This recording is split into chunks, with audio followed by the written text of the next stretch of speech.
So this Southern Journal is entitled The Rite of Spring. It's written by Sarah Jones, and it's from the March 2002 issue. I chose it just because I do absolutely love the spring season. It's definitely a time when we can all reinvent ourselves and make ourselves better, so this story is just very reminiscent of that.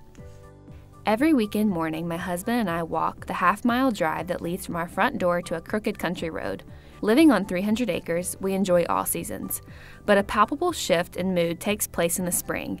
It is the season of grandest change. An alley of trees, poplar, dogwood, buckeye, oak, to name a few, creates a tunnel of green as the leaves bud out. Fragrant wisteria winds through this tunnel, coloring the ground with spent petals. Hundreds of daffodils line the wooded area, and tiny periwinkle butterflies flutter in clusters along the way. On this springtime amble, I think of my mother, who celebrated the season by undertaking a rash of chores that kept her inside for days. For her, this time of year sparked a need for cleansing.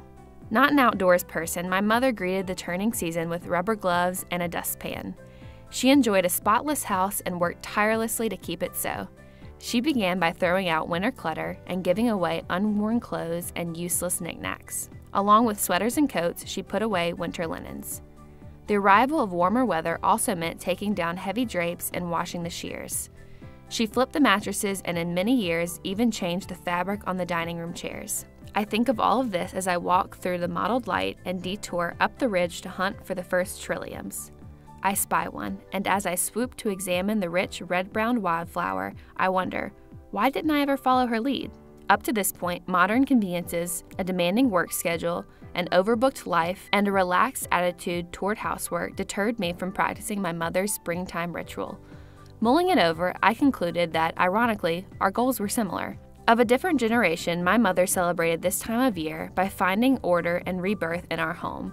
I, instead, look for that new life in nature. I find comfort in smelling the wisteria, picking a fistful of daffodils, and watching the woods come to life after the barren days of winter.